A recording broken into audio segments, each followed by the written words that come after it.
56페이지 봅시다. 자, 여기서부터는 이제 본격적으로 시험에 출제되는 것들 위주로 쭉 나와요.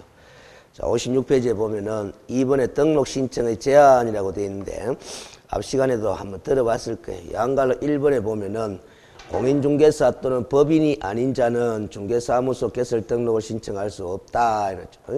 공인중개사 동그라미 치고 법인 동그라미 치면 돼요. 그 두 사람만이 등록을 신청할 수 있도록 돼 있어. 그래서 이제 대인적 성격의 등록이다 이렇게 이야기를 할 수 있습니다. 등록 신청하는 사람이 일정한 신분 요건을 갖추었을 때만 등록 신청을 허락하기 때문에 앞 시간에 했다시피 대인적 성격의 행정행위. 그래서 일심 전속적 성격을 띨 수밖에 없는 등록이고, 따라서 등록한 개업 공인중개사가 사망하거나 해산하면은 등록 효력은 자동적으로 효력이 소멸돼요. 등록 취소 처분이 일어나기 전이라도. 근데 우리가 공인중개사에는 장롱 공인중개사도 있고 소속 공인중개사도 있고 공인중개사인 개업 공인중개사도 있지만은 소속 공인중개사를 제외한다 돼 있죠. 제외 동그라미 쳐요. 그 제외라는 뜻은 등록 신청한다 뭐한다? 뭐한다라는 거라. 왜 등록 신청을 뭐하느냐 하면은 뒤에 가면 이중 소속 금지 규정이 나와요. 그 소속 공인중개사 신분을 유지하면서 자기가 자격증을 가지고 다시 등록 신청해가 등록이 되면 이중 소속이 되니까 당연히 이 소속 공인중개사는 등록 신청이 허용된다 안 된다? 안 된다. 그 등록 신청하고 싶으면은 퇴직을 하면 되죠. 그렇죠. 그 고용관계 종료 신고를 한 다음에 자신의 자격증 갖고 등록 신청하면 되는 겁니다. 그 다음에 양갈로 2번에 보면은 오늘 뒷시간에 할 건데 등록의 결격사유 등에 해당하는 자는 중개사무소 개설 등록을 할 수가 없어요. 우리 법제 10조에 가면은 등록의 결격사유 등에 관한 조문이 나오거든. 12가지가 쭉 나열돼가 나오는데 거기 중에 어느 한 가지에 해당되는 사람은 중개업에 종사할 수 없는 결격사유거든. 그래서 등록 신청을 허용하지 않습니다. 자, 그래서 공인중개사와 법인만이 등록을 신청할 수 있는데 등록 신청할 때 갖춰야 될 등록 요건 내지 기준을 시행령 13조에서 규정하고 있는데 이 등록 기준은 대통령령으로 정하며 이렇게 돼 있죠. 그래서 국토교통부령에다가 위임을 안 시켜놓고 시행령 대통령령에다가 위임을 시켜놨다라는 소리입니다. 그래서 이제 13조 대통령령의 내용을 지금 공부할 건데 밑에 다만이라고 되어 있습니다. 줄 거 씁니다. 다른 법률의 규정에 의해 중개업을 할 수 있는 경우에는 그러하지 아니하다 이렇게 단서 규정이 있어. 그러면 앞으로 지금 우리가 점검할 등록 기준은 다른 법률의 규정에 따라 중개업을 할 수 있는 경우에는 적용한다 안 한다? 안 한다. 그러면 이 다른 법률의 규정에 따라 중개업을 할 수 있는 경우는 총 몇 가지라 그랬어요? 다른 법률의 규정에 따라 중개업을 할 수 있는 경우 몇 가지? 4가지인데 3+1로 기억을 하시라 그렇게 이야기를 했습니다. 지역농협협동조합, 지역산림조합, 산업단지관리기관, 한국자산관리공사 그렇게 4가지인데 3+1로 기억하는 것은 3은 등록한다 안 한다? 안 하고 중개업을 할 수 있고 1인 자산관리공사는 등록을 하긴 하되 등록 기준을 갖추지 않아. 그래서 결국 이리저리 다른 법률의 규정에 따라 중개업을 할 수 있는 경우 그 4가지는 어찌됐든 등록을 안 하든 등록을 하든 등록 기준을 적용한다 안 한다? 안 한다. 그러면 이런 의미가 있는 거예요. 자산관리공사는 등록을 하고서 중개업을 하는 경우인데 등록 기준을 적용하지 않는다라는 것은 소위 형식적 등록이다. 알겠습니까? 우리 자산관리공사도 이 자산관리공사법에 따라 중개업을 한다라는 사실을 형식적으로 등록할 뿐이다. 이 소리입니다. 알겠어요? 자, 그러면 됐고, 알겠어요? 그 밑에 판례가 하나 나와 있는데 3줄 더 내려가면은 3번째 줄 끝에 6번째 줄입니까? 다만 대부분 판례에 따르면 변호사는 돼 있죠. 변호사는 동그라미 치고 다른 법률의 규정에 의해 중개업을 할 수 있는 경우에 해당한다는 명시적 규정이 있다 없다? 없습니다. 그래서 우리 공인중개사법 규정에 따라서 등록 기준을 갖추어서 등록까지 해야 중개업을 할 수 있는 자가 누구다? 변호사다라는 거라. 법무사도 마찬가지입니다. 알겠어요? 그래서 여기에 이제 시험 지문은 그 줄 끊는 거 위주로 나오죠. 변호사는 중개사무소 개설 등록 기준을 적용받지 않는다고 할 수는 없다. 즉 등록 기준의 적용을 받는다 하는 게 시험 지문거리가 되는 거야. 그럼 왜 등록 기준의 적용을 받아야 합니까? 이리 되묻는다면은 이렇게 이야기를 하면 되는 거죠. 변호사는 산림조합이나 지역농협동조합처럼 다른 법률의 규정에 따라 중개업을 할 수 있는 경우에 포함되는 자다 안 되는 자다? 안 되는 자다. 이렇게 설명할 줄 알아야 돼. 설명할 줄 모르고 그냥 이 판례의 결론을 알고 외화가 있는 사람은 전부 다 외우는 식으로 공부하는 사람이다 하는 걸 반증하는 거라요. 알겠습니까? 자, 그래서 이제 공인중개사와 법인만이 등록 신청할 수 있는데 양갈로 1번에 공인중개사가 사무소 개설하고자 하는 경우에 갖춰야 될 등록 기준에가 두 가지를 제시해 놨죠. 첫 번째 동그라미 1번에 무슨 교육을 받아야 된다? 실무교육 동그라미만 치놓습니다. 그래서 그 밑에 한 5줄을 적어 놨는데 요거는 지금 여기서 뭐다? 읽기는 읽는데 그래서 바로 머릿속에 집어넣지 않아도 돼요. 일단은 등록 기준을 정리하는 게 급선무지 실무교육 안에서는 뒤에 가서 또 점검을 할 기회가 있거든. 알겠어요? 한번 읽어보겠습니다. 34조의 실무교육에 관한 규정이 나온다 이 소리라. 34조 1항에 따르면 중개사무소 개설 등록을 신청하려는 자는 등록 신청일 전 1년 이내에 시도지사가 실시하는 실무교육을 받아야 한다. 다만 이미 등록한 개업공인중개사가 폐업신고 후에 1년도 지나기 전에 다시 등록을 신청하고자 할 때는 실무교육 받을 필요 있다 없다? 없다라는 겁니다. 근데 이미 등록한 개업공인중개사가 폐업신고하더라도 자격증 갖고 있겠죠. 그 자격증 갖고 또 소속 공인중개사로 고용신고하려 할 때도 실무교육을 받지 않아도 되도록 그렇게 해놨습니다. 그래서 결국 이렇게 중개 업무를 그만둔 뒤에 1년도 지나기 전에 다시 중개 업무를 수행하고자 등록 신청하거나 소속 공인중개사로 고용신고할 때는 실무교육을 안 받아도 좋다라고 해놓은 취지는 업무의 연속성을 인정할 수 있는 케이스로 보겠다라는 거라. 그래서 실무교육을 면제시켜주고 있습니다. 지금 실무교육에 대해서 이렇게 이야기를 했는데 뒤에 34조 가서 공부할 때 앞에서 잠시 들어본 기억이 남아. 암기력이 좋은 사람이고 한 번 들어도 잘 안 까먹는 사람이고 까먹는 사람은 다시 그때 가서 또 점검하면 돼. 지금 일단 공인중개사로서 등록 신청할 때는 무슨 교육부터 받아야 된다? 실무교육부터 받아야 된다. 이걸 생각하는 게 중요한 타이밍이죠. 그 다음 동그라미 두 번째 등록 기준이 시커멓게 고딕체로 되어 있는 게 법조문입니다. 시행령 조문인데 관로를 다 빼고 읽겠습니다. 건축물 대장에 기재된 건물에 중개사무소를 확보할 것 이렇게 되는 거죠. 자, 이 부분은 공부를 이렇게 하는 게 좋아요. 법조문의 어떤 개정 과정을 생각하면서 공부하는 게 좋은데 옛날에는 관로가 하나도 없었어. 옛날에는. 그러면 지금 관로 없는 상태에서 공부를 먼저 한 다음에 관로가 생긴 이유를 생각해가면서 점검하면 돼요. 알겠어요? 그러면 관로가 없는 상태에서 점검하면 일단 건축물 대장이 있는 건물을 확보해야 뭐 등록이 가능한 거라. 알겠습니까? 그런데 문제가 터져버렸어요. 현실에서 가설 건축물을 확보해가 등록 신청이 오는 사람이 많은 거야. 그러면 가설 건축물도 우리가 건축법상으로는 건축물 대장을 작성하거든요. 그래서 가설 건축물 대장 하는 게 따로 있습니다. 일반 건축물 대장, 가설 건축물 대장, 집합 건축물 대장 하는 게 따로 있어요. 알겠습니까? 그러면 가설 건축물 대장도 건축물 대장 아니냐? 나는 가설 건축물을 확보했으니까 등록시켰다. 이렇게 주장해 오는 거죠. 그런데 국토교통부 입장에서는 가설 건축물에 대한 등록시켜줬으면 되겠다, 안 되겠다? 안 되겠다라는 판단하에 명시적인 제한 규정을 두는 거죠. 그래서 개정을 해가 관로를 만들어 넣는 거라. 그 관로를 딱 보니까 가설 건축물 대장은 뭐 한다? 제외한다. 이렇게 돼 있죠? 제외 동그라미 딱 적어요. 그러면 가설 건축물을 확보하면 등록이 가능하다, 불가능하다? 불가능하다라는 소리입니다. 그런데 또 두 번째 관로가 붙었죠. 건물 옆에. 이게 또 문제가 터졌어. 그러면 이제 건축물 대장이 기재된 건물이면은, 그걸 확보하면은 등록이 가능하지 않느냐라는 문제라. 근데 이게 문제가 터져버렸어요. 어떤 데서 문제가 터졌냐면은, 잘 들어봐봐요. 여러분들 공법 시간에 정비 사업을 공부할 기회가 있는데, 도시및 주거환경정비법. 옛날에는 재건축 재개발 사업이라 그랬어요. 그럼 재건축 재개발 사업은 현실적으로 좀 대규모로 이루어지는데, 재건축 재개발 사업이 다 완공이 됐어요. 그 준공검사까지 다 받았습니다. 준공검사까지 다 받았어요. 그런데 아직까지 건축물 대장이 작성이 안 된 거야. 그러면 준공검사 다 받았으면 입주를 하고 있다, 안 하고 있다? 하고 있고, 그 재건축 재개발 사업 단지 내에 상가 건물에도 준공검사가 떨어졌기 때문에 중개사무소가 개설이 가능해야 된다, 불가능해야 된다? 가능해야 되는 상황이 발생했는데, 현실적으로 아직까지 건축물 대장이 작성됐다, 안 됐다? 안 됐다라는 겁니다. 여러분들 건축물 대장은 준공검사가 떨어지고 난 다음에 만든다 이 말이야. 그런데 이 사업 규모가 크다 보니까 준공검사는 떨어졌는데 대장이 작성되려고 하면 2, 3년씩 걸려요. 알겠습니까? 워낙 대규모 사업이라고. 그럼 이거 2, 3년 동안은 사람들은 입주를 해가 살고 있는데 상가 건물에 뭐 중개사무소 개설 등록이 가능해진다, 불가능해진다, 불가능해지는 이런 문제점이 자꾸 등장하니까 관로를 신설하게 된 거라. 그래서 읽어봅니다. 관로를.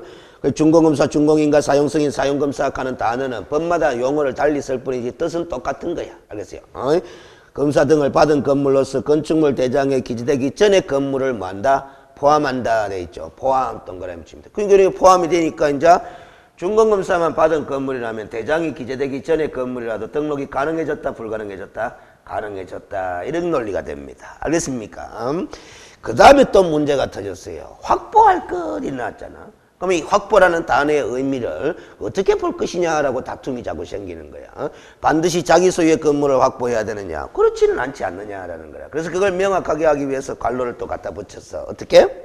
소유 전세하든지 임대차 하든지 사용대차 등의 방법으로 무슨 권만 확보해라?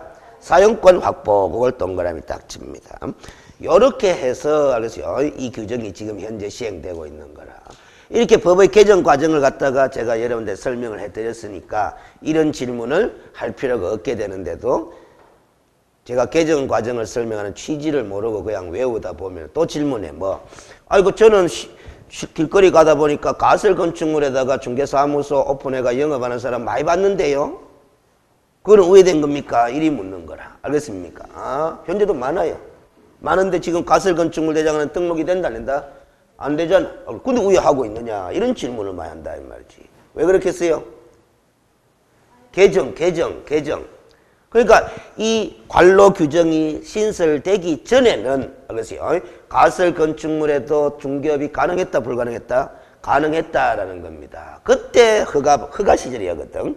그때 허가 받아서 영업을 지금까지 쭉 해오고 있는 거야. 알겠습니까? 현재는 가설 건축물에는 신규 등록이 가능하다, 불가능하다? 불가능하다. 이렇게 이해를 하시면 되는 거예요. 알겠어요? 항상 법은 개정의 과정을 거치잖아. 그렇죠?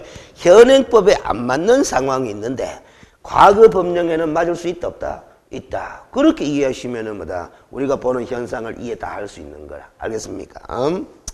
자, 그러면 이제 다 끝났다고 보는데 알겠어요? 이게 시험 문제를 더 까다롭게 구성할 때 이런 걸 또 등장시킬 수 있단 말이에요. 지금 우리가 법조문을 딱 봤을 때는 건축물 대장이 원칙적으로 있어야 되고, 알겠어요? 원칙적으로 있어야 되고, 사용권을 확보해야 될 것, 이런 두 가지 기준을 요구하고 있는데, 문제는 여러분들이 나중에 건축법을 공부해 보면은 건축물은 다 용도가 정해져 있다, 안 정해져 있다? 정해져 있다라는 거라. 그 용도, 정해진 용도 이외에 다른 용도로 함부로 사용한다, 뭐 한다? 뭐 한다라는 거죠. 그럼 내가 사무소를 확보한 이유가 무슨 용도로 사용하기 위한 거다? 중개사무소로 사용하기 위한 거야. 알겠습니까? 그러면 건축법상의 용도 기준에도 적합해야 한다, 안 적합해야 한다? 적합해야 된다라는 거야. 그런데 우리 시행령 규정에는 그 부분에 대해서는 아무런 말이 없잖아. 알겠습니까? 아무리 우리 공인중개사법에 아무런 말이 없다 하더라도 건축물이기 때문에 건축 관련 법령 기준에 적합해야 한다, 안 적합해야 한다? 적합해야 된다. 그래서 알겠어요? 우리가 오른쪽 페이지 57페이지에 가보면은 5번째 줄 끝에 또 지나게 돼 있죠? 건축물의 용도가 제1종 근린생활시설이거나 제2종 근린생활시설이거나 일반 업무시설이거나 판매시설인 건축물에다가 사용권을 확보해야 건축관계법령상의 용도 기준에 적합하다, 안 적합하다? 적합하다. 이런 해석이 나오는 거라. 그거 줄 거나요? 1종, 2종, 일반 업무시설, 판매시설. 그래서 여러분들이 알겠어요? 건축법을 아직 공부 안 했잖아. 건축법을 공부하면 건축물의 용도 분류해가지고 뭐 몇 가지를 외우게 돼 있느냐 하면 29가지를 외우게 돼 있어요. 그 29가지 중에 요 4가지 용도에 해당하는 건축물이 중개사무소로 사용하기에 적합하다, 안 적합하다? 적합하다. 이렇게 판단을 하게 되는 겁니다. 알겠습니까? 자, 그러면 됐고, 그 밑에 보충학습은 건축 관련 법령을 제가 참고사항으로 적어놨으니까 읽어보시면 되는데, 다른 어떤 교재도 안 나와요. 알겠습니까? 참고사항입니다.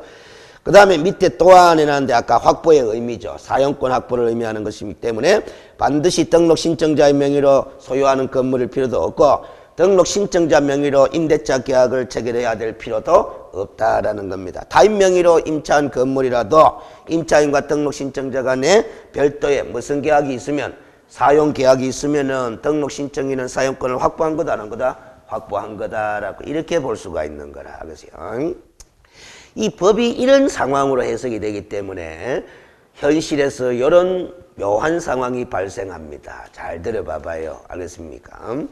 현실에 중개사무소 가면은 아시죠? 중개보조원에 해당하는 신분을 지닌 사람이 있죠. 그 사람은 자격증이 있다 없다? 없습니다. 그러면 이제 소장님은 자격증을 가지고 등록한 등록 명인이죠. 공인중개사는 개업 공인중개사죠. 근데 그 사무실의 실질적인 오너가 누구라 하더라? 그 사무실의 실질적인 오너. 일반적으로 보면 소장님이 오너 아닙니까? 그렇죠? 그런데 어떤 경우에는 실질적인 오너가 그 중개보조원이 실질적인 오너다. 이렇게 이야기를 하는 거라. 왜 그러노? 하니까 그 보조원이 자기 돈 들이가 임대차 계약을 체결한 거야. 보증금도 내고 월세도 누가 다 낸다? 보조원이 다 내는 거예요. 그러면 등록 신청한 공인중개사는 누구로부터 사용승낙을 받아가? 그 보조원으로부터, 임차인이 보조원으로부터 사용승낙을 받아가 등록을 한 게거든. 알겠습니까? 보통의 경우에 동업관계로 볼 수 있습니다. 알겠어요? 근데 법적으로 자격증 없는 이 보조원은 알았어요? 등록을 뭐 하니까? 형식적으로, 법적으로 중개보조원 고용신고를 해가 같이 사무실에서 근무를 하게 되는 이런 형식이 있는 거라. 그런데 그 일을 중개보조원이 중개업무 수행해요, 뭐예요? 뭐 하게 돼 있잖아. 법적으로 뭐 하게 돼 있잖아. 보조 업무만 하는 자를 말하잖아요. 그런데 중개보조원이 실질적인 오너가 계약서도 작성하고 다 한다, 한다? 다 합니다. 알겠어요? 그런데 그 계약서에 도장은 누가 찍어줘야 된다? 소장님이 찍어줘야 되거든. 그게 정의 대여 아닙니까? 알겠어요? 근데 정의 대여가 불법이다 하는 거는 그 소장님이 다 잘 안다, 모른다? 잘 알아요. 그런데 이 보조원이 계약서를 안전하게 작성을 하면은 별 문제가 없는데 좀 불안해. 그래서 소장님이 도장 찍어주기가 겁난다, 안 겁난다? 겁나. 그럼 안 찍어줄다 하면 뭐다? 이 보조원이 실질적인 오너가 뭐라 하느냐, 소장님 보고. 안 찍어주면. 방 빼뿐데 개쁩니다. 알겠어요? 무슨 소리죠? 사무실 빼뿐데 그래. 그러면 소장님은 갑자기 사무실이 없어지게 되는 상황이 생기잖아. 그러면 사무소라는 것은 등록 요건이단 말이야. 그럼 영업하다가 개업공인중개사가 등록 요건에 미달돼 버리잖아. 그럼 뒤에 가보면은 개업공인중개사가 영업 중에 등록 기준에 미달되게 되면, 즉 사무소가 없어지게 되면, 등록 기준 미달이 되면은 상대적 등록 취소 사유로 돼요. 등록이 취소될 수도 있다 이 말이야. 알겠습니까? 그럼 영업을 뭐 하는 거라? 그래 울며 계좌 몇 기로 또 찍어 또 가면 도장을 뭐 찍어주는 거라. 알겠습니까? 요런 현상이 생깁니다. 반대로 현상도 생겨요. 알겠어요? 반대로. 이 중개보조원이 자꾸 알겠어요? 엉뚱한 짓 해사고 하면은 알겠어요? 해자면은 중개보조원도 자기가 중개업을 하고 싶어서 그렇게 했겠죠. 엉뚱한 짓 해사면 이 소장님은 폐업신고 내뿐데 개쁩니다. 알겠어요?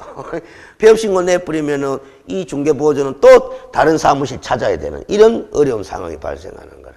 이렇게 묘한 공정공생 관계가 유지가 돼요. 그러는 과정에서 불법적인 사례가 많이 일어난다라는 거라. 알겠어요? 이게 이제 사무소를 반드시 자기 소유 건물을 확보할 필요는 없게 되다 보니까 이런 현상이 생겨. 그래서 우리가 그래도 우리 대한민국 헌법상 영업활동의 자유가 있기 때문에 중개업하는데 반드시 뭐다 자기 소유 건물을 확보해라 이렇게 법을 만든다 못 만든다? 못 만들어요. 알겠습니까? 그럼 돈 없으면 뭐 중개업하지 말아라 이런 논리밖에 더 되나라는 거라. 참 이 묘한 현상입니다. 알겠습니까? 이런 이야기 해주는 사람 강의가 없어요. 왜냐? 자격증 공부하러 오니까. 알겠어요? 방금 제가 이야기했는 이런 현실적인 상황은 알겠어요? 자격시험에 물어본다 물어본다? 절대 안 물어보거든. 알겠습니까? 근데 이런 상황을 쭉 주변 이야기를 많이 듣다 보면은 전반적인 현실 상황을 이해를 할 수 있게 되고 그래서 법을 뭐 어떻게 규정해 놓고 근데 이 법 규정이 현실적인 상황하고 뭐 조금 괴리감도 있고 아니면 이 법 규정이 현실적인 이런 상황 때문에 이렇게 만들어 놨구나. 이 이야기가 쉽다라는 소리입니다. 알겠습니까? 저는 주변 이야기를 많이 하는 편이고 그 주변 이야기가 오히려 뭐다 수험생들이 공부하는데 암기하는 사항을 가급적 조금이라도 뭐 줄여나가는 방법 중에 하나가 아니냐 그리 생각을 해요. 알겠습니까? 그래서 이 동영상 강의에는 사실상 적합한 선생은 아닙니다. 알겠어요? 하다 보니 자꾸 워낙 세상이 알겠어요? 동영상판을 치다 보니까 그런 수요자들도 있게 되고 그래서 뭐다 뭐 어찌됐든 도움이 될지 안 될지 모르겠지만은 동영상 수업하는 사람들도 나름대로 여러분들하고 똑같은 생각을 가진 사람들도 많을 거니까 그래서 그렇게 생각하고 하는 거예요. 동영상 수업 듣는 사람들은 항상 엉뚱한 이야기를 많이 안 하는 걸 좋아해. 그래서요. 그런데 그게 사실상 장기적으로 보면은 별로 도움이 안 됩니다. 그래서 오늘 서너 시간 수업하는 거는 딱딱 암기 다 될 것 같죠. 그런데 8주, 9주 동안의 양을 다 합치면 그 암기가 안 되는 양이야. 알겠습니까? 착각을 하시면 안 됩니다. 그 다음 두 번째 양갈로 2번에 법인 동그라미 칩니다. 법인이 등록 신청할 수 있도록 허용하고 있죠. 법인이 등록 신청할 때 갖춰야 될 등록 기준 또 5가지를 점검하는데 이 법인에다가 각종 5번을 딱 붙여놨어. 그래서요. 자, 여기서 우리가 또 이걸 점검을 할 필요가 있다 이 말이지. 지난번에 복습입니다. 잘 봐봐요. 우리 대한민국에서 부동산 중개업을 적법하게 할 수 있는 케이스를 크게 이렇게 두 가지로 나눌 수 있어요. 중개업을 자기 명의로 적법하게 영업할 수 있는 사람이 어느 법에 따라 중개업을 할 수 있는 경우 공인중개사법에 따라 중개업을 할 수 있는 경우 하면서요. 중개업을 할 수 있는 경우 그 다음에 어느 법률에 따라 다른 법률에 따라 중개업을 할 수 있는 경우 이렇게 크게 두 가지로 나눠볼 수 있는 거라. 일단 다른 법률의 규정에 따라 중개업을 할 수 있는 경우가 몇 가지? 네 가지인데 3+1 이렇게 있잖아. 그래서 지역농협이다, 지역산림조합이다, 산업단지관리기관이다, 자산관리공사다 이렇게 이야기를 했다 이 말이지. 요거는 등록을 안 해도 중개업을 할 수 있고 요거는 뭐 등록을 해야 되고. 그러나 어찌됐든 전부 다가 등록 기준을 갖춘다 안 갖춘다? 안 갖춰도 된다라고 이야기를 했어요. 알겠습니까? 그런데 공인중개사법에 따라 중개업을 할 수 있는 경우가 또 세 종류 아닙니까? 법인인 개업 공인중개사와 뭐 공인중개사인 개업 공인중개사. 그 다음에 부칙 제6조 2항에 따른 개업 공인중개사. 이렇게 세 종류로 나눈다. 그런데 여기서 지금 이 사람들도 공통점이 법인 아닙니까? 그렇죠. 법인. 이 사람도 법인이에요. 법인 아니에요. 법인이잖아. 알겠어요? 이 사람도 법인이다. 이 말이야. 그럼 이 법인하고 이 법인의 차이점이 뭐고? 이리 물어봐. 일단 지금 칠판에 보이는 내용으로는 이렇게 설명하면 돼. 이 법인은 이런 경우에 해당하는 법인이고 이 법인은 뭐다? 이런 경우에 해당하는 법인이다. 이렇게 설명할 수는 있어요. 그것 때문에 우리가 이제 줄여서 약칭으로 이렇게 말을 해요. 이 법인은 중개업을 영위할 목적으로 설립된 법인이다 해서 무슨 법인? 중개법인 가는데 이 법인들은 중개업을 영위할 목적으로 설립된 법인이 아니잖아. 그래서 농협이 무슨 중개업을 하려고 설립된 법인이 아니잖아요. 자신의 고유 업무를 영위할 목적으로 설립했겠죠. 근데 그 과정에서 부수적으로 무슨 업도 할 필요가 있어서 부동산 중개업도 할 필요가 있어서 법이 허용해주고 있는 경우라. 그래서 이걸 특수법인 이렇게 용어를 쓰는 교재들이 많아요. 근데 절대로 시험 지문에는 이 단어는 안 나옵니다. 이 길게 나오지. 알겠습니까? 무슨 소리인지 알겠죠? 응? 자, 그러면은 이 특수법인 네 가지의 경우에는 등록 기준을 갖춘다 안 갖춘다?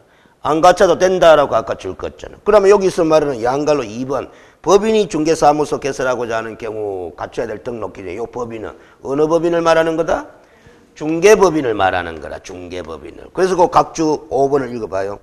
다른 법률의 규정에 중개업을 할 수 있는 경우 소위 특수법인의 경우는 적용하지 않으므로 무슨 법인을 뜻한다? 중개법인을 뜻한다. 이렇게 해놓은 거예요. 알겠습니까?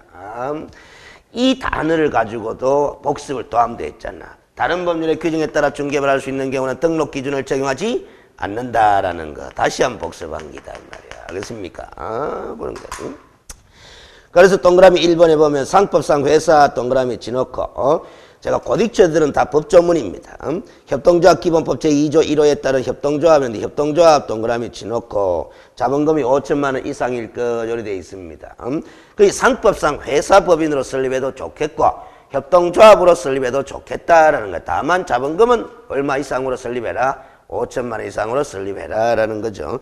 근데 관로안에 보면은 사회적 협동조합은 제외되어 있죠. 그걸 동그라미 치놓습니다. 그래서 사회적 협동조합을 설립하게 되면은 등록을 한다 뭐 한다? 뭐 한다. 왜? 이 협동조합 기본법을 보면 사회적 협동조합은 비영리 법인으로 되어 있어요. 알겠습니까? 우리가 영업을 하려고 법인을 설립하는 거잖아. 비영리 법인은 안 되겠다라는 소리입니다. 알겠습니까? 그 다음 뒷페이지로 가보기 전에 그 밑에 보니까 상법상 회사의 종류가 여러 가지 적혀져 있죠. 주식회사, 유한회사, 유한책임회사, 한명회사, 합자회사 안 외워도 됩니다. 그냥 여러 가지가 있구나 이렇게 인식만 하시면 되는데 그 뒤에 글자를 줄 거예요. 상법상 회사에 뭐에 관계없이 유형에 관계없이 그거 줄 건데. 그래서 뭐 주식회사로 설립해도 좋고 유한회사로 설립해도 좋고 아무 관계없다. 다만 얼마? 잡은 것만 5천만 원 이상으로 설립하면 되겠다. 그럼 상법상 회사로 하기 싫으면은 협동조합을 설립해도 돼. 그래서 뒷페이지 가봅니다. 알겠어요? 협동조합이라 뭐 어떻고 저떻고 적어놨죠? 안 외워도 돼요. 그랬습니까? 근데 세 번째 줄에 보면은 사회적 협동조합은 비영리법인으로 한다. 이렇게 있죠? 따라서 사회적 협동조합은 등록 가능하다, 불가능하다? 불가능하다라는. 자, 여기도 이것도 인식하고 갑니다.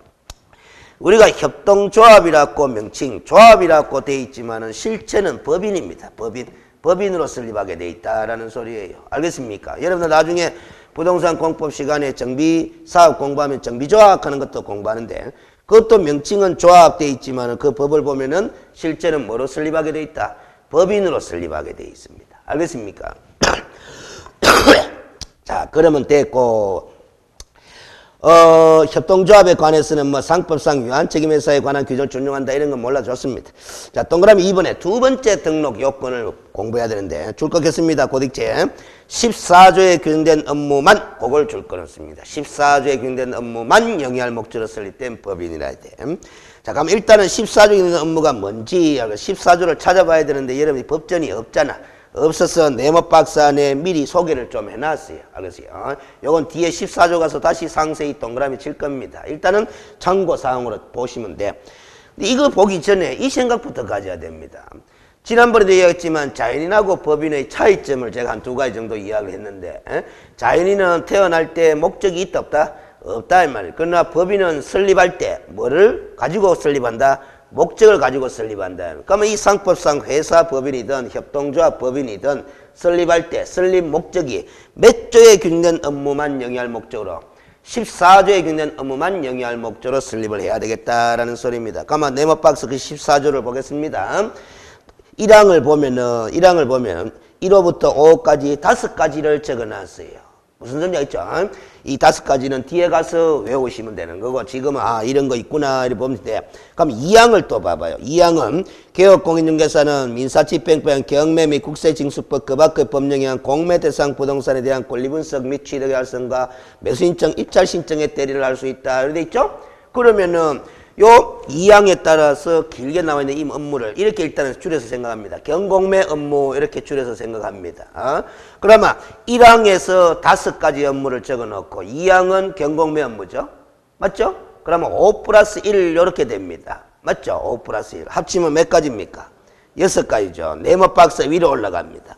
위로 올라가면 두 번째 줄에 14조에 규정된 업무회가 제가 관로회가 중개업 플러스 몇 가지? 6가지 그걸 줄 거나요.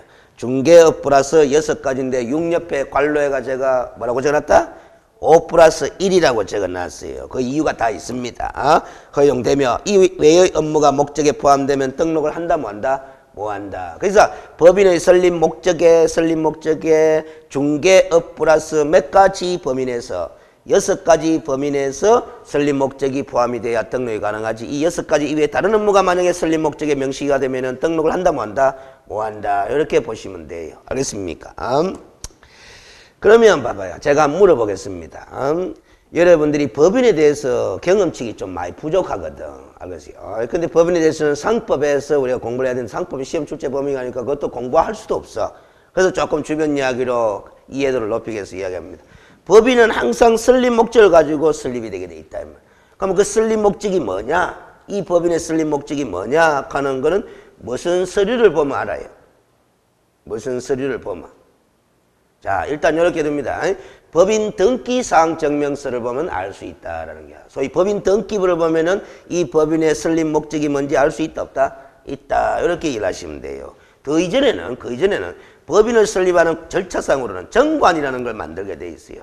그 법인의 정관의 설립 목적을 명시하게 돼 있다, 안 하게 돼 있다? 하게 돼 있습니다. 그걸 갖다가 등기부에 또 뭐다? 명시하게 돼 있다. 이렇게 이해를 하시면 됩니다. 그럼 자, 법인으로서 등록 신청할 때 등록관청에 등록 신청 서류 내겠죠? 낼 때 법인 등기사항 증명서 내야 한다, 안 내야 내야만이 등록관청이 이 등록 기준을 갖췄는지 안 갖췄는지 확인할 수 있다, 없다? 있는 거다 이 말이지. 알겠습니까? 거기다가 이 법인이 알겠어 상법상 회사가 맞는지 협동조합 기본법에 따른 협동조합이 맞는지도 법인 등기사항 증명서를 봐야 알 수 있는 거다라는 거야. 그 법인 등기사항 증명서를 등록 신청 서류로 내야 한다, 낸다? 내야 되는 겁니다. 원칙적으로. 근데 나중에 가면 안 내도 된다. 이렇게 공부합니다. 그때 가서 이유를 깨달아야 돼. 알겠습니까? 근데 왜 5 플러스 1로 했느냐? 요거는 뒤에 14조 가서 공부할 건데 지금 여기서 미리 한번 해봅시다. 알겠습니까? 왜 5 플러스 1이냐? 자, 그 14조 네오박스 안에 보면은 2항 있죠. 2항. 제가 시킨 대로 표시를 해봅니다.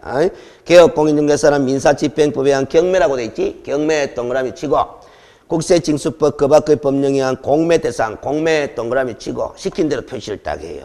부동산에 대한 자, 권리분석 및 취득의 알선, 그거 줄 딱 긋습니다. 권리분석 및 취득의 알선, 그거 줄 긋고 옆에 또 매수신청 또는 입찰신청의 대리, 그걸 줄 딱 긋습니다. 이 모든 걸 합쳐서 이제 경공매 뭐 그렇게 이야기한다고 그랬잖아? 사망을 봅니다. 사망. 개업공인중개사가 몇 항의 규정에 따라? 2항의 규정에 따라 민사집행법에 의한 경매라고 돼 있지. 경매 동그라미 칩니다. 부동산에, 자, 그 다음에 또 줄 거예요. 매수신청 또는 입찰신청의 대리, 그거 줄 것입니다. 하고자 하는 때는 대법원 규칙이 정하는 요건을 갖추어 법원에 등록을 하고, 법원에 등록 동그라미 칩니다. 그 감독을 받아야 한다. 이렇게 돼 있어요. 자, 그러면 2항하고 3항에 표시했는 걸 아래로 비교를 해봐요. 아래로 비교를 해보면은 많이 차이가 나죠? 일단 3항에는 공매가 있나 없나? 없습니다. 그리고 3항에는 경매뿐인데 이게 없어요. 뭐 권리분석 및 취득의 알선이라는 표현이 있다 없다? 없다라는 겁니다. 그러면은 법원에 등록하고 감독까지 받아야 되는 행위는 뭐냐? 공매는 아니고 경매 부동산에 대한 무슨 행위? 매수신청 또는 입찰신청의 대리행위만큼은 어디에 별도로 등록해야 된다? 법원에 등록해야 되는 겁니다. 이 부분이 시험 출제 포인트로 함정을 팔 때 어떻게 되느냐? 예를 들면은 경매 부동산에 대한 권리 분석 내지 취득의 알선만을 행하고자 하는 경우에 또 법원에 등록하고 감독을 받아야 한다. OX, X1이 됩니다. 아무리 경매 대상 부동산이라도 권리 분석과 취득의 알선만 행할 때는 법원에 등록한다는다? 안 하고 무슨 행위를 하고자 할 때? 매수 신청 또는 입찰 신청의 대리 행위를 하고자 할 때 하는 거야. 알겠습니까? 그리고 또 쏘가 넘어가면 되죠. 한 글자 갖고 쏘가 넘어갈 수 있어. 공매라고 바꿔봅니다. 공매 대상 부동산에 대한 매수 신청 또는 입찰 신청의 대리 행위는 법원에 등록한다는다? 안 하는 거죠. 알겠습니까? 그건 14조 가서 주의를 다시 한번 주겠습니다. 자, 그 다음 동그라미 3번에 그러세요. 대표자 동그라미 치고 공인중개사 동그라미 치고 대표자를 제외라고 돼 있죠. 제외 동그라미 치고 임원 또는 사원의 3분의 1 이상은 공인중개사 할 것 같은데 3분의 1 이상 동그라미 칩니다. 알겠어요? 자, 이건 뭐 해석은 쉬워요. 자, 그런데 사원 옆에 관로회가 한 명에서 또는 합자회사의 무한책임 사원을 말한다 해놨죠? 요것 때문에 지난번에 우리가 용어 정의 공부할 때 임원하고 사원이라는 말은 같은 말 다른 말? 같은 말로 취급해서 공부하시면 된다 그랬어. 우리가 상법상 회사를 설립할 때 합자회사는 한 명 회사 형태로 설립해가 등록이 되게 되면은 그 법인의 경우에는 임원이라고 안 부르고 뭐라고 부를 뿐이다? 사원이라고 부른다라는 소리입니다. 알겠습니까?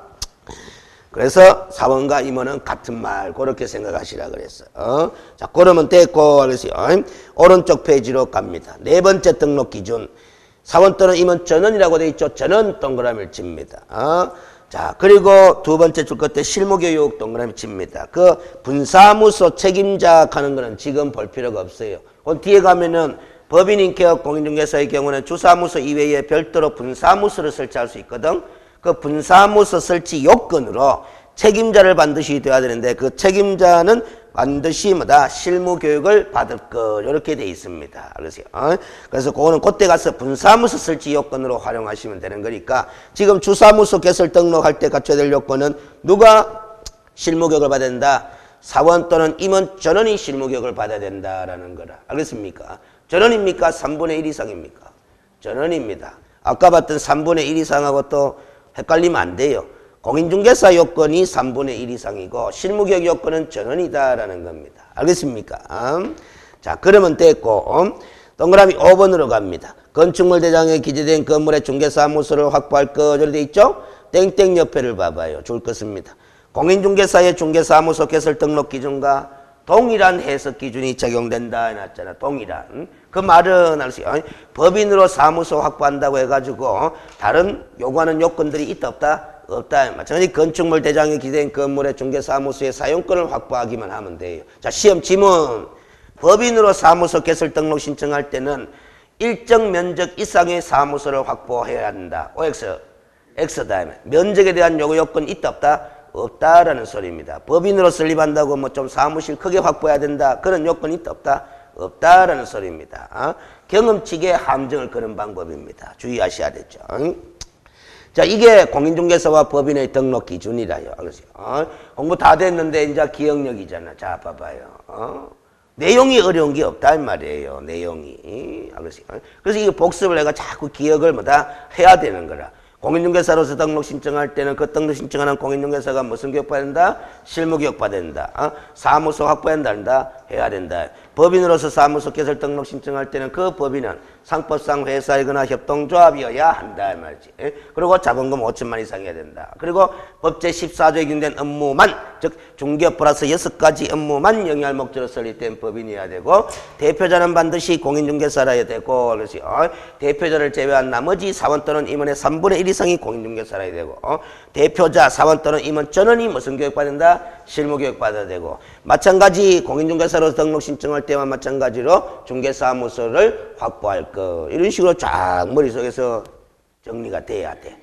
그게 이제 기억이 나야 뭐 건축물 대장이 있어야 된다 카더라, 없어도 준공검사만 받으면 되는 건물이라 카더라, 이런 거는 부수적으로 살이 붙는 내용들이다. 그 다음 4번에 중개사무소 개설 등록 및 업무 개시 절차 이랬는데, 양갈로 1번. 그럼 중개업을 영위하려는 자는 등록을 해야 될 거 아닙니까? 그러면 등록 신청을 어디다가 하느냐? 등록관청에다가 한다라는 거. 그럼 등록관청이 어디냐를 알아보자라는 거죠. 사무소를 두려는 지역을 관할하는, 사무소를 두려는 지역을 관할. 여러분의 주소지가 어디든 간에 사무소를 두려는 지역을 관할하는 어디다? 시장, 군수 또는 구청장 이렇게 되어 있습니다. 자, 근데 이 시장 옆에 괄호가 붙어 있죠. 괄호를 줄거겠습니다. 구가 설치되지 아니한 시의 시장과 특별자치도 행정시의 시장을 말한다. 이래 놨어. 구 동그라미 치렀습니다. 구 한 글자는. 여러분들이 요 법조문에 보면 구라고만 돼 있어요. 구. 그럼 구는 알 수 있어요. 우리 지방자치 조직에 따르면은 봐봐요. 이렇게 하면 이거는 안 적어도 돼요. 자치구라는 것도 있고 무슨 구도 있다. 비자치구 가는 것도 있다. 비자치구든 자치구든 구다 구가 있다. 구다. 어떤 구든지 간에 구가 설치되어 있는 시장은 등록관청이 아니에요. 알겠습니까? 구가 설치되지 아니한 시장 가기 때문에. 그러면 여러분들은 알죠? 구가 설치된 시가 전국에 어디 있습니까? 이리 물어마. 여러분들은 경험치기 별로 없어가지고 알겠어요. 대구광역시 구가 있죠? 알아. 그러면 부산광역시, 인천광역시, 광주광역시에도 구가 있다 하는 거 알겠죠? 그 광역시에 구가 있고 서울특별시에도 구가 있다 없다? 있다 하는 거 알아요. 경험칙으로. 그럼 특별시장하고 광역시장은 등록관청이다 아니다? 아니다라는 거야. 이 특별시도 아니고 광역시도 아닌데 구가 있는 시가 있을까 없을까? 있어요. 알겠어요? 있어요. 가까이에는 뭐 포항시에 가면 남구 북구가 있다 없다?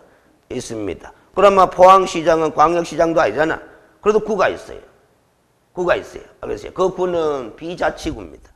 우리 대구광역시에 있는 구는 자치구잖아. 구청장 직접 뽑잖아요. 포항시 남구청장은 임명직입니다.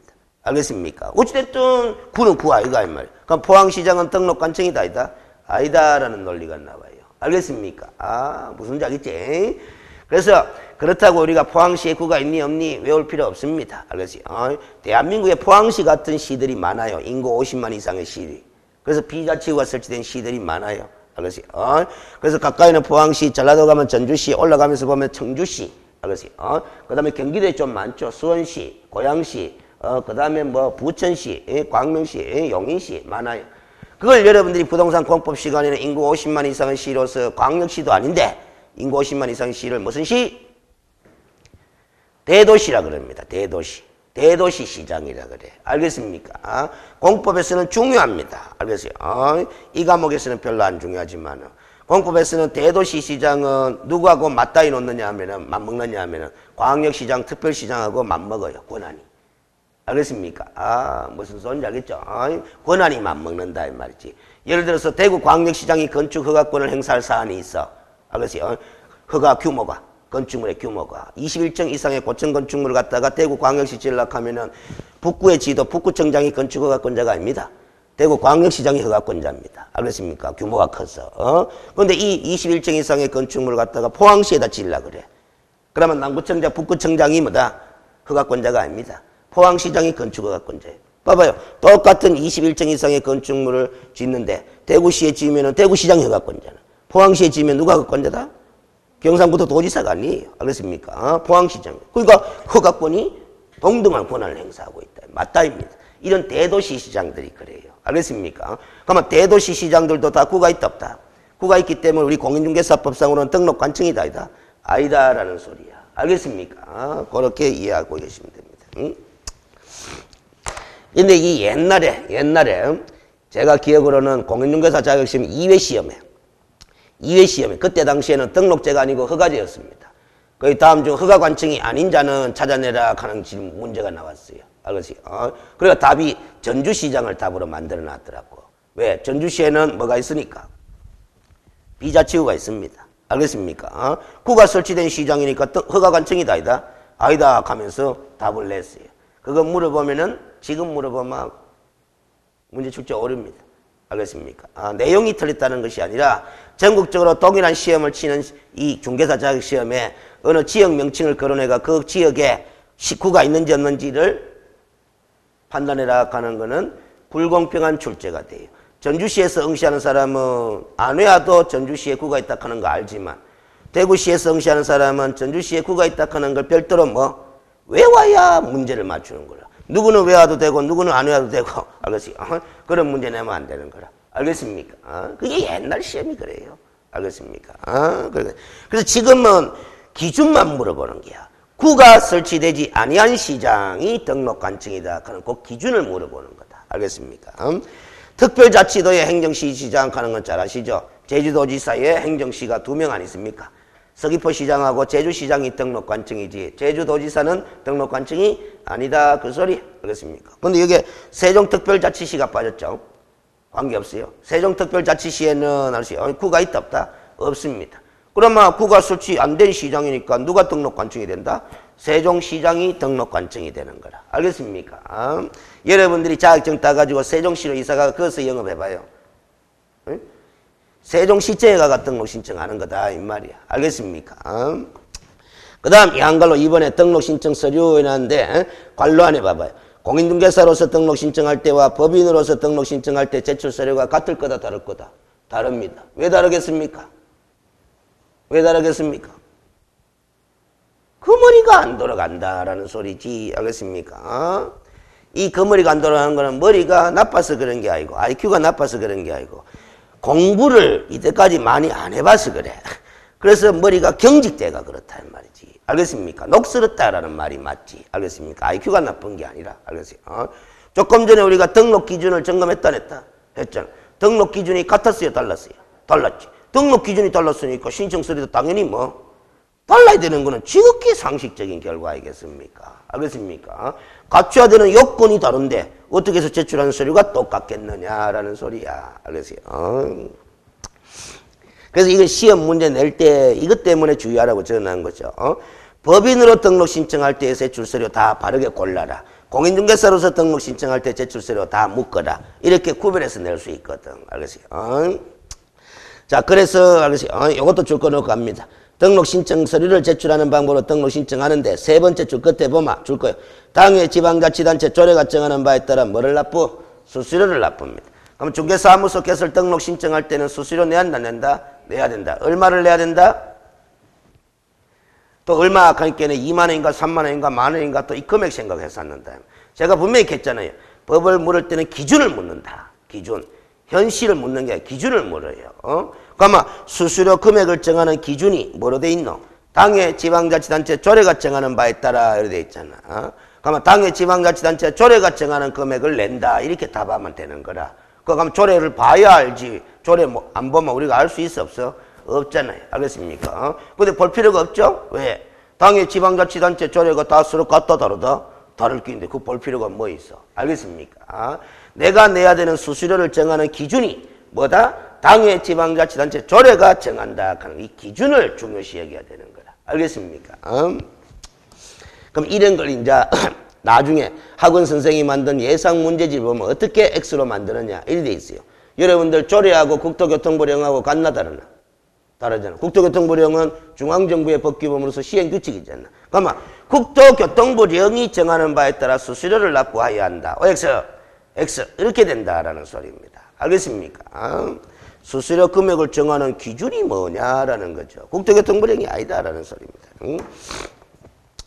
그 다음 방갈로 1번에 자격증 4번 해놨죠? 자 봐봐요. 공인중개사로서 등록 신청할 때 자격증 내야 되나 안 내야 되나? 내야 되겠죠? 내야 되는데 관로안에 보니까 삭제 2012년 6월 27일 적어놨어. 알겠어요? 저는 항상 근거를 명확하게 대려고 책을 많이 써요. 이때 삭제됐다라는 거지. 그러면 옛날에는 제출했다 안 했다? 했는데 지금은 제출 안 하게 된다. 왜 제출 안 하게 됐느냐? 땡땡 옆을 읽어봐요.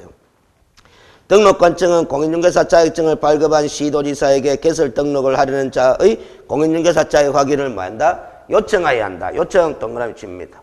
그러니까 이런 규정을 시행규칙 4조 1항 후단이라고 돼 있지? 이 규정이 신설됐어. 언제? 2012년도 6월 달에. 이 규정이 신설되면서 제출 서류에서 공인중개사 자격증 4번은 뭐 삭제가 되어버린 거야. 그럼 지금은 제출한다 안 한다? 안 한다. 그러면 등록관청은 이 사람이 자격증 땄는지 안 땄는지 어떤 방법으로 확인한다는 소리예요?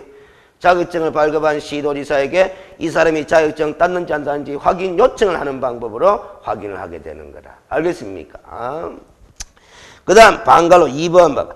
법인 등기부 등본도 삭제해놨죠? 원래 법인 등기부 등본 내야 되죠? 법인을 등록 신청할 때. 근데 안 내도 돼. 왜 어떻게 하느냐? 땡땡 옆에 또 봐봐. 등록관청은 행정정보의 공동 이용을 통하여 법인 등기, 자, 줄 것입니다. 법인 등기사항 증명서와 건축물 대장, 그거 줄 것입니다. 그리고 뒷페이지에 확인 동그라미 칩니다. 그러니까 결국 행정전산망을 통해서 등록관청이 스스로 확인한다는다. 확인하니까 법인 등기사항 증명서와 건축물 대장을 낼 필요 있다 없다? 없다. 이 소리가 됩니다. 옛날에는 다 냈다 안 냈다? 냈던 거야. 알겠습니까? 여러분 이런 마인드도 가져주면 이런 공부하죠. 봐봐요. 우리가 행정전산망이 구축되면서 또 지방자치단체 간의 유기적인 협력관계가 제대로 구축되어 나가면서 그래서 행정이 발전하면서 민원인이 제출하는 서류가 자꾸 우회되게 돼 있다? 줄어들게 돼 있는 거 아닙니까? 알겠습니까? 그 과거에는 많이 내던 걸 지금은 뭐 안 내게 되도록 이렇게 막 하는 거다 이 말이에요. 알겠습니까? 그 행정전산화가 되면서 좋은 점도 이렇게 있는 거예요. 그러나 그 행정전산망이 마비가 되면 온 국민의 마비가 돼. 알겠습니까? 그럼 또 문제점도 있고. 알겠어요? 그 다음 방갈로 3번 봐봐요. 실무교육을 이수해야 할 것 하는 게 등록 기준이었잖아. 실무교육 수료 확인증 4번을 내야 한다, 낸다? 내야 된다라는 소리입니다. 자, 그런데 관로를 봅니다. 이게 재작년에 연말에 신설된 건데 실무교육을 위탁받은 기관 또는 단체가 실무교육 수료 여부를 등록관청이 전자적으로 확인할 수 있도록 조치한 경우는 제외한다. 조치한 경우 동그라미 쳐요. 그러면 이제 실무교육을 위탁받은 기관이 이 사람은 실무교육을 받았습니다라고 전자적으로 조치를 취했으면은 해당 등록관청은 전산망을 통해서 실무교육 받은지 여부를 확인할 수 있을 거다 없을 거다? 있을 거다. 알겠어요? 근데 조치가 안 됐을 때는 확인한다 뭐 한다? 뭐 한다. 그러니까 실무교육 수료 확인증 4번은 내야 될 때도 있고 안 내도 안 내도 될 때가 있다라는 겁니다. 그래서 조치한 경우를 동그라미 치는 거야. 알겠습니까? 이 조치한 경우를 단어를 보면 국어 자체가 발수 봐봐. 조치한 경우. 그럼 조치했을 때는 안 내도 되고 조치 안 했을 때는 내야 되고 그런 거다 이 말이야. 알겠습니까? 근데 이런 걸 공부할 때 수험생들이 이런 식으로 공부하는 거야. 이제 실무교육 수료 확인증 4번은 안 내도 된다. 이렇게 공부하는 거야. 안 내도 된다. 이렇게 공부하는 거예요. 알겠어요? 안 내도 된다. 걔가 안 가갔는데 어느 구청에서 등록관청에서 당연히 실무교육 수료 확인증 안 가왔네. 받고. 안 가도 되는 거 아닙니까? 안 가도 되는 게 이거 이 실무교육 위탁받은 기관에서 조치를 했다 안 했다? 안 했으면 내야 되는 거다. 근데 당신은 실무교육 위탁받은 기관에서 교육을 받았지만 조치가 안 돼 있다. 그거 내라 할 수 있는 거 아닙니까? 알겠습니까? 이 조치한 경우란 단어의 의미가 중요한 거예요. 그 다음 방갈로 4번에 여권용 동그라미 칩니다. 관로안에 제가 어디에 붙임 적어놨어요? 등록증에 붙임 가면. 그럼 법조문에는 등록증에 붙임 하는 글자 없어. 제가 써놨어요. 왜 써놨냐면 또 강의하다 보니까 별의별 걸 지문다. 사진은 왜 냅니까? 이리 묻는다. 이 말이야. 사진은. 왜 내기는 왜? 나중에 등록되고 나면은 등록증을 받는데 그 등록증에 사진을 붙이게 돼 있기 때문에 낸다. 이렇게 하면, 아, 그제서야, 아, 그러십니까? 하면서 또 집어넣는 게. 알겠습니까? 옛날에는 여기 지금 2016년도 12월 달 돼 있죠? 그 이전에는 반면판 사진으로 돼 있었어요. 그 반면판 사진이 아니라 지금은 무슨 사진? 여권용 사진입니다. 알겠습니까? 이것도 시험 출제거리가 됩니다. 여러분들 그 학원 선생님이 만든 예상 문제집 보면 별의별 문제 다 만들어놔요. 그동안에 기출된 관행 때문에. 옛날에 반면판 사진 낼 때 반면판 사진 한 장 냅니까? 두 장 냅니까? 그것도 물어. 아니 예상 문제집 보면. 근데 이거는 시행 규칙에는 매수가 안 적혀져 있어요. 그냥 반면판 사진 이렇게 돼 있단 말이에요. 그러나 등록 신청서 양식을 보면 한 매 요리 돼 있단 말이에요. 알겠습니까? 한 매 내나 두 매 내나 이걸 또 예상 문제로 만들어 놨어. 알겠어요? 제가 만든 게 아니고. 알겠습니까? 그만큼 그게 나올 가능성이 높다 해서 만들었다기보다는 그만큼 꼼꼼하게 뭐 점검을 해야 되는 과목이다. 그걸 이야기하고자 한 거겠지. 알겠어요? 그 다음 방갈로 5번에 봐봐요. 이제 사무소를 확보했음을 증명한 서류 내야 한다, 낸다? 내야 된다 이 말이지. 근데 건축물 대장에 기재가 되기 전에 건물을 확보할 수도 있을 거 아닙니까? 그때는 무슨 서류를 같이 내야 되느냐? 네 번째 줄에 대장에 기재가 되지 아니한 건물의 사무소를 확보했을 경우는 자 줄 것입니다. 대장 기재가 지연되는 사유를 적은 서류도 뭐라 함께 내야 한다. 그거 줄 거였습니다. 함께 내야 돼. 대장에 왜 작성이 아직 안 됐느냐? 대장이 안 돼. 그 사유서를 함께 내라라는 소리라. 알겠습니까? 그 다음 방갈로 6번에 다음의 서류라는데 관론에 제가 줄을 꺼놨어요. 외국인이나 외국에 주된 영업소를 둔 법인의 경우에 뭐한다? 한한다 돼 있어. 한한다 동그라미 치놔놓고 위에다 적습니다. 추가로 제출 고리 적습니다. 추가로. 그 외국인이나 외국에 주된 영업소를 둔 법인이 등록 신청해 올 때 추가로 제출해야 되는 서류다라는 거지. 추가로. 어떤 걸 추가로 내야 되느냐? 동그라미 1번 줄 걷겠습니다. 관로부터 줄 걷겠습니다. 그 10조 1항 갖고 하는 걸 안 해야 되거든. 등록의 결격 사유에 어느 하나에 해당하지 아니함을 증명하는 서류. 이렇게 기억하고 있으면 됩니다. 그 12가지 있다 그랬죠? 중개업에 종사할 수 없는 그 12가지 중에 어느 하나에 해당하지 아니함을 증명하는 서류를 제출해라라는 거야. 그 서류가 어떤 거냐?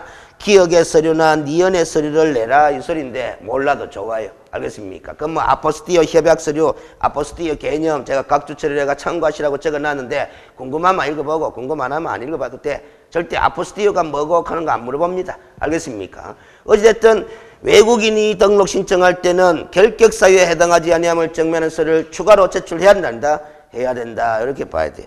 그럼 한국 사람이 등록 신청할 때는 이 결격사에 해당되지 아니함을 증명하는 서류 낼 필요 있다 없다? 없다. 그러면 어떻게 확인하느냐? 이리 확인하게 돼 있어요.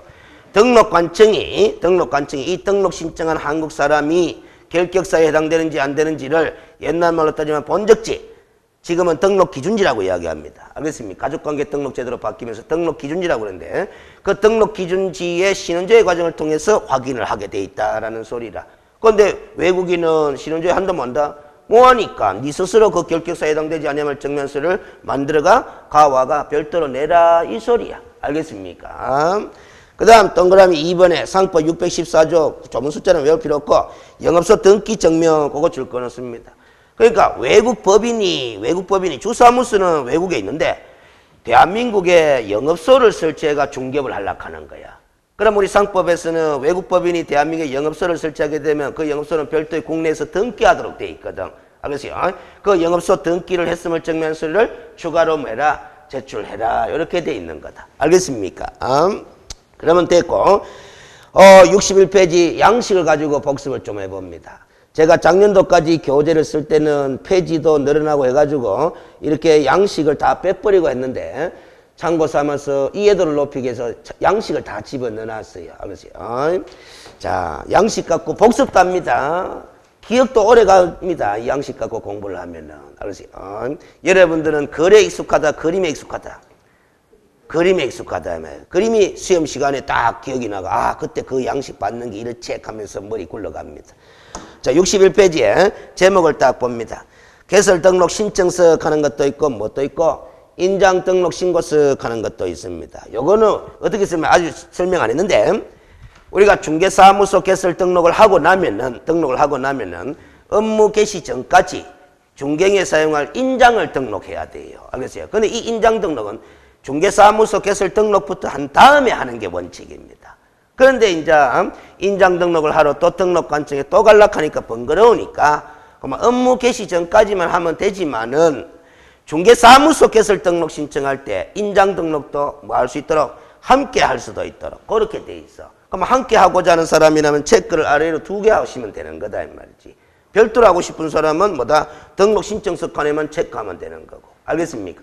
이 제목을 가지고 개업공인중개사의 인장 등록은 중개사무소 개설 등록 신청과 함께 할 수도 있다 하면 이렇게 판단할 수 있어야 되는 거야.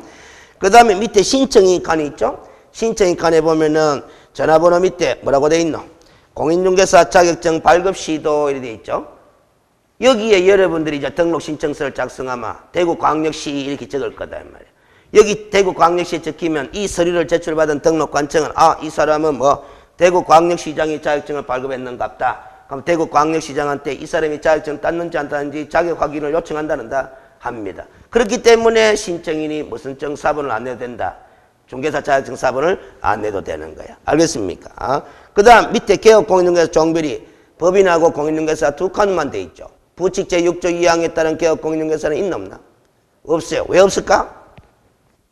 이렇게 이야기가 되죠. 현행 공인중개사법상으로는 부칙 제6조 2항에 따른 개업공인중개사로 신규 등록이 가능하다 불가능하다? 불가능하니까 등록 신청서 양식에는 빠질 수밖에. 그러니까 현행법에 따라 등록을 행하는 개업공인중개사의 종별은 봐봐요. 현행법에 따라 등록을 행하는 개업공인중개사 종별은 몇 종류밖에 없다? 2 종류밖에 없는 거야. 알겠습니까? 2 종류. 근데 우리가 일반적으로 개업공인중개사의 종류가 몇 종류입니까? 그럼 몇 종류? 3 종류 가는데 등록을 행하는 개업공인중개사 종별은 몇 종류입니까? 2 종류이 된단 말이야. 알겠습니까? 그 옛날에 좀 10여 년 정도 지났습니다. 기출문제 지문이 이래요.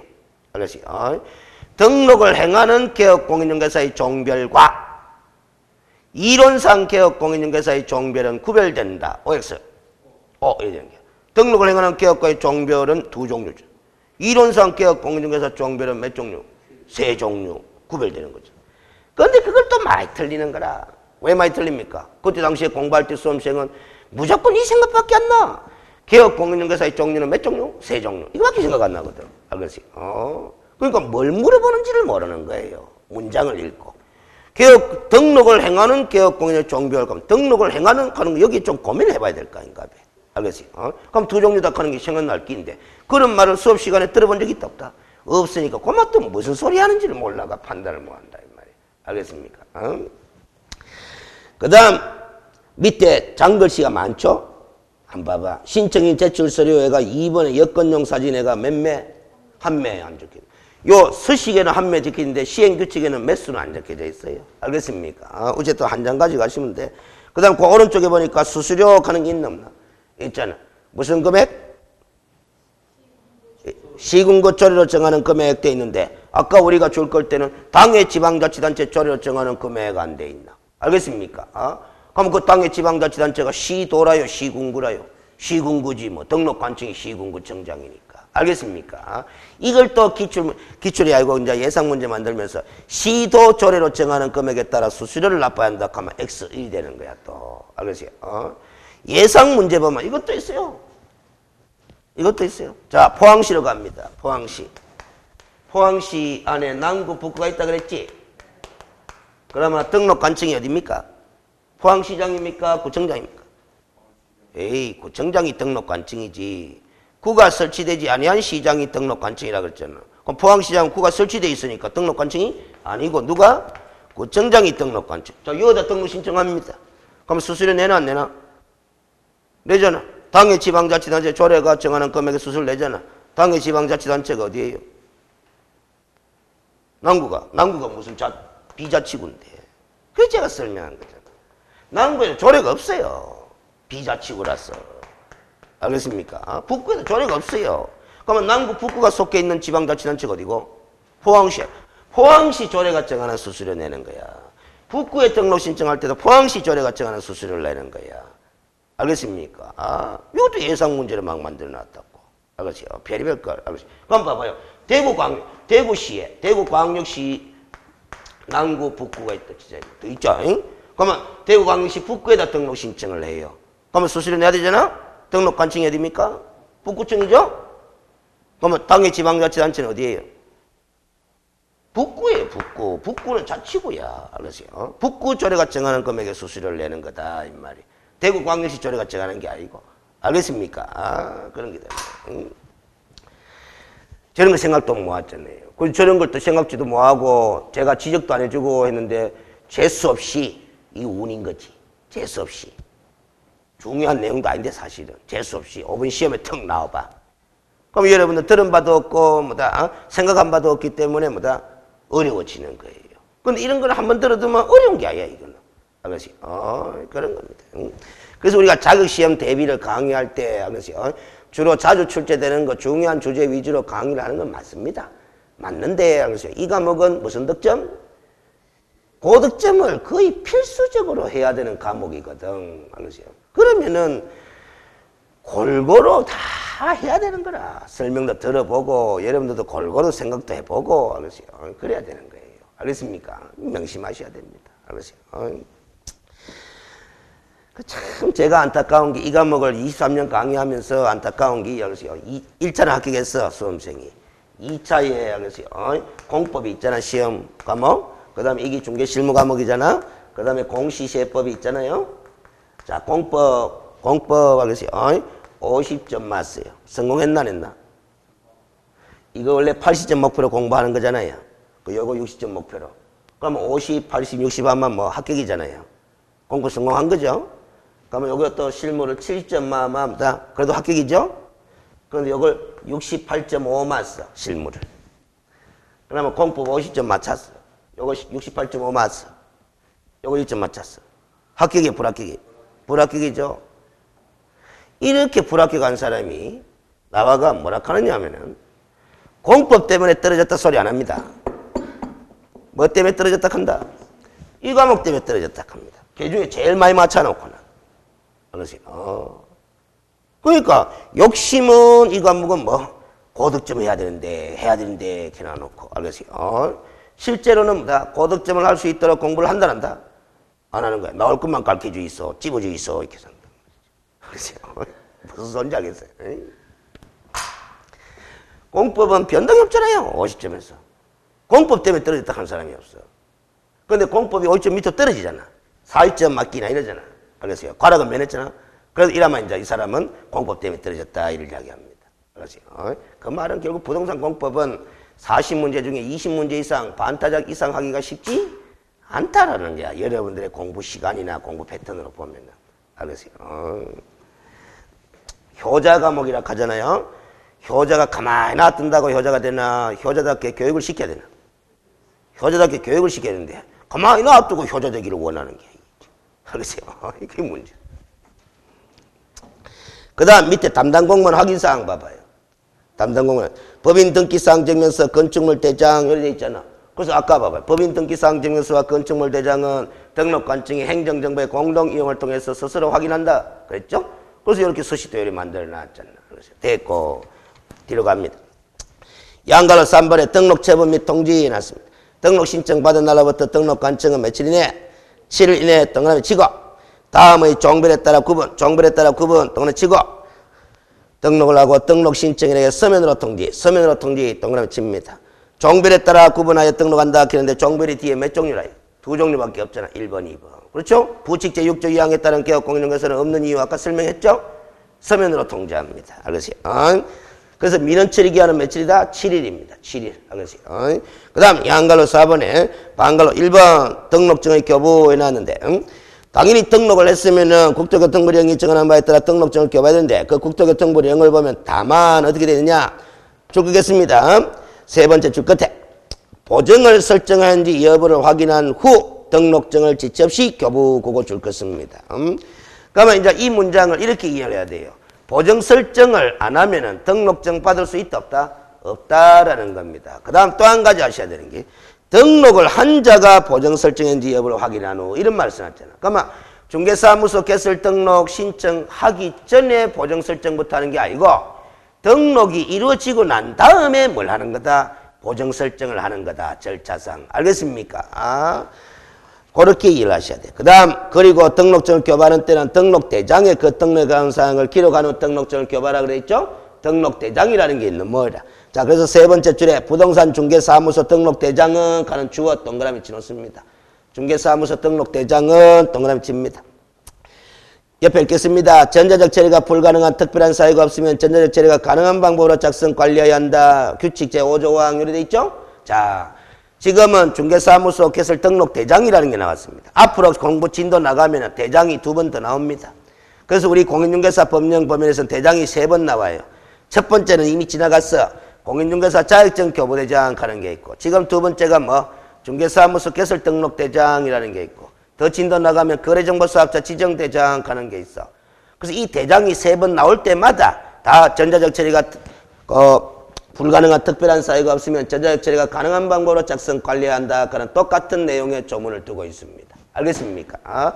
내용적으로는 중요하다 안 중요하다? 안 중요하지만 시험 문제 나왔던 겁니다. 알겠어요? 지문에. 알겠어요? X로 내진 않았고 O로 낸 거죠. 알겠어요? 그 다음 또한 등록관청 동그라미 치고, 등록증을 교부한 때는 매월 그 사실을 다음 달 10일까지 협회 통보해놨습니다. 다음 달 10일까지 동그라미 협회 통보해놨습니다. 그 동그라미 칩니다. 자, 그 다음에 오른쪽 페이지로 바로 가겠습니다. 갔다가 갑니다. 양글 5번부터 봐봐요. 등록사항 등의 통보가 방금 이야기했던 나오죠? 읽어봅니다. 등록관청은 다음 각 후에 어느 한해에 해당할 때는 그 사실을 국토교통부령이 전한 바에 따라 협회에 통보해야 되는데, 등록관청은 매월 집계된 사항을 이런 사항을 별지 제8호 서식에 통지서에 기재하여 다음 달 10일까지 어디에 통보해라? 협회에 통보하라 돼 있잖아. 그래서 1번부터 6번까지 쭉 나열돼 있죠? 이 6가지 항목은 월별로 집계를 해서 다음 달 10일까지 서면으로 협회에 통보하게 돼 있다 이 말이야. 알겠습니까? 암기사항입니다. 그 네오박스 별표해두고 기억하면 됩니다. 근데 지금은 진도는 1번까지만 나갔다는 거지. 1번 봐봐요. 등록증 교부에 관한 사항이지. 그렇죠? 2번에 분사무소 설치 신고 필증 교부 뭐 휴폐업 신고 쭉 나오죠? 앞으로 진도 나갈 때마다 그 주제 공부할 때마다 또 나와. 등록관청이 다음 달 10일까지 협회 통보한다 하는 문장이 또 나와. 알겠지? 또 나오는 거 그걸 다 모아놓은 기다 이리 생각하시라라는 게야. 알겠습니까? 모아놓은 기다라는 게. 그래서 여러분들이 시험장에 들어가기 전까지는 이렇게 기억이 탁 나야 돼. 등록관청이 다음 달 10일까지 협회 통보하는 사항은 요런 거 6가지다 그런 게 기억 싹 나야 돼. 알겠습니까? 따로따로 하나씩 공부하지만 모아놓은 기다 생각하면 돼. 그 다음 63페이지 위로 올라갑니다. 방갈로 2번에 보면 무슨 증의 재교부? 등록증의 재교부. 지난번 시간에는 자격증의 재교부 하는 게 있었어. 기억이 없다 또. 자격증을 잃어버리거나 흘러서 못 쓰게 된 경우에는 자격증을 교반 시도의사에게 재교부를 신청해야 한다 하는 걸 공부했더랬어요. 알겠습니까? 오늘은 무슨 증 재교부? 등록증 재교부. 앞으로 진도 나가면 또 있어. 분사무소 설치 신고 필증의 재교부 하는 게 있다 이 말이야. 그 나중에 시험장에 들어가기 전에 또 3가지 증의 재교부 사유가 다 비교가 돼야 한다 안 된다? 돼야 되는 거라. 알겠습니까? 그래 제가 아까 했죠. 오늘 하루 30시간 수업 듣는 거는 그때그때 다 소화될 것처럼 보이도 나중에 시험장에 들어가기 전까지는 앞에서 공부했던 것, 중간에서 공부했던 것, 뒤에서 공부했던 것들이 관련 있는 것들이나 유사한 것들은 같이 종합적으로 해가 비교가 머릿속에 돼야 한다 안 된다? 돼야 되는 거야. 알겠어요? 그래서 강의 방식을 그렇게 자꾸 끌고 나가는 거야. 어차피 시험장에 들어가기 전에 같이 모아줘야 되는데 뭐. 알겠어요? 자, 그래서 등록증의 재교부인데 줄 긋겠습니다. 자격증 재교부에 관한 그거 줄 긋고, 옆으로 가다 보면 규정은 돼 있죠. 규정은 동그라미 치고, 중개사무소 등록증의 재교부에 관한 일을 만다, 준용한다. 준용 동그라미 치면 됩니다. 그러면 자격증 재교부에 관해서 우리가 공부했던 거 잃어버리거나 흘러서 못 쓰게 된 경우에는 자격증 재교부 신청할 수 있다 하는 거 있죠. 그 규정은 등록증 재교부에도 준용하니까 등록증을 잃어버리거나 흘러서 못 쓰게 된 경우에도 재교부 신청을 해야 한다? 해야 된다. 그렇게 하시면 돼요. 그 다음 또 줄 긋겠습니다. 또한 개업공인중개사가 다음에 등록증의 기재사항 변경 그거 줄 것입니다. 등록증의 기재사항 변경이 있어도 등록증 무슨 사유다? 재교부 사유다라는 소리다. 알겠어요? 재교부 사유다라는 소리입니다. 참고적으로 봐봐요. 참고적으로. 중개사무소에 가면은 등록증이 걸려 있습니다. 게시되어 있습니다. 그 등록증에 보면은 사무소 명칭이 기재되어 있다, 안 돼 있다? 기재되어 있습니다. 빵빵 공인중개사 사무소라는 명칭이 등록증에도 기재되어 있어요. 근데 그 빵빵이라는 게 상호거든? 그 상호가 마음에 안 들어가 세모로 바꿨어. 그러면 간판제에 불러가지고 간판만 새로 바꿔달면 돼요? 아니면 등록증도 재개업 신청해야 돼요? 등록증도 재개업 신청해야 되는 거다. 이 말. 왜? 사무소의 명칭 표시는 어디에 기재사항이기 때문에 등록증의 기재사항 변경이기 때문에 간판 바꿔보면 등록증의 기재사항 변경이 일어나게 되고 그럼 무슨 신청 사유가 된다? 등록증 재개업 신청 사유가 된다라는 거다. 알겠습니까? 그 다음 또 한 가지가 더 있어요. 자, 세 번째 줄 끝에 법 제7638호 부칙 제6조 2항 규정에 따라 이 법에 따른 중개사무소 개설 등록을 한 것으로 보는 자가 돼 있죠. 상당히 길죠. 이 사람이 누구예요? 부칙 제6조 2항에 따른 개업 공인중개사잖아. 등록을 하지는 않았지만 등록한 것으로 보는 자잖아. 그 자가 자격증 있어 없어? 없는데 자격증을 취득하여 돼 있죠. 취득하여 등록관청 관할구역 안에서라고 돼 있어. 안에서 동그라미 칩니다. 공인중개사인 개업 공인중개사로서 그거 줄 거예요. 업무를 계속하고자 하는 경우에는 신청 시에 이미 교부받은 등록증과 변경사항이 있음을 증명하는 서류를 첨부하여 등록증의 재교부 신청 사유입니다. 이때 재교부 신청할 때도 조례가 정하는 금액의 수수료를 내야 안 낸다? 내야 된다라고 돼요. 수수료 동그라미 치놓으면 됩니다.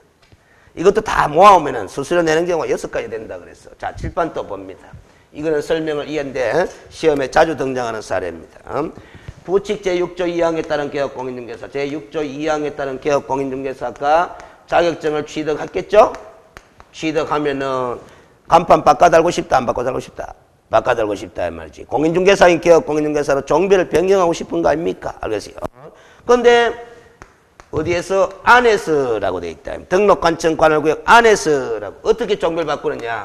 공인중개사인 개업 공인중개사로 종별을 바꾼다라는 겁니다. 알겠어요? 이렇게 바꿀 때는 종별이 여기서 여기로 바뀌잖아?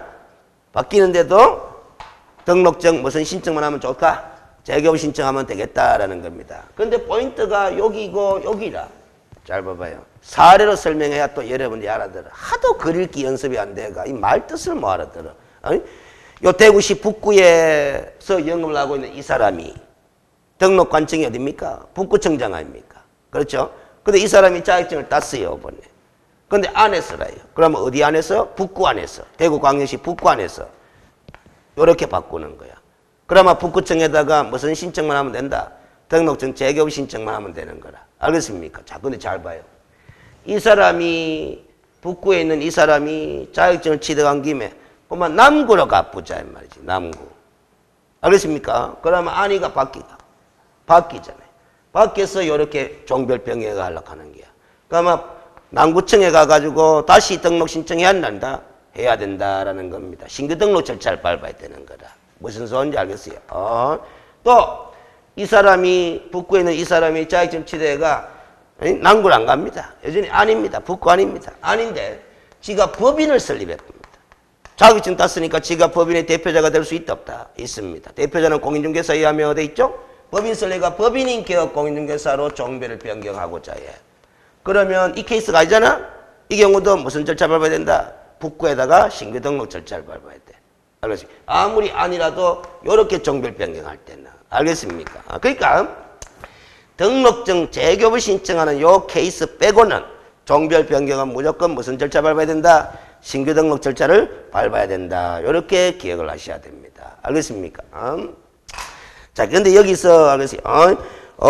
조금 보완을 해야 될 게 양갈로 6번을 같이 공부를 해야 됩니다. 자, 봐봐요. 개업 공인중개사의 무슨 변경? 종별 변경 안 돼 있나? 방갈 1번의 원칙에가 관로 안에 뭐라고 돼 있어요? 신규 등록 신청 동그라미 칩니다. 읽어볼게요. 등록을 한 개업 공인중개사가 종별을 달리하여 업무를 하고자 할 경우는 등록 신청서를 맨다. 다시 제출. 그래서 신규 등록 절차를 밟아야 된다라는 거라. 이 경우에 종전에 제출한 서류는 제출하지 아니할 수 있으며 종전의 등록증은 이를 뭐해라? 반납을 동그라미 칩니다. 그래놓고 밑에다 적습니다. 폐업 신고는 안함이라고 적습니다. 자, 뭔 소리냐면 자, 봐봐요. 응? 신규 등록 절차를 밟을 때, 알겠어요? 신규 등록 절차를 밟을 때, 등록증만 반납하면 되지, 폐업 신고는 안 한다 하는 거는 우리 공인중개사법은 이중 등록을 금지한단 말이야. 이미 등록한 개업 공인중개사가 종별을 달리해서 업무를 개설하고자 다시 등록 신청을 해버리면, 그러니까 등록이 돼버리면 무슨 등록이 돼요? 이중 등록이 되는 거잖아. 그래서 어떻게 처리하면 제일 정상이냐? 종전 중개업은 무슨 신고부터 내고 폐업 신고부터 내고 다시 등록 신청 절차 밟으면 제일 정상인데 법을 이렇게 만들어 놨다라는 건 반납이라고 만들어 놨다는 거는 종전 중개업에 대한 폐업 신고는 굳이 안 해도 좋다. 종전 중개업에 대한 등록증만 뭐 해라? 반납을 해라. 신규 등록 신청할 때 등록증만 첨부해가 반납해라. 이런 취지입니다. 알겠습니까?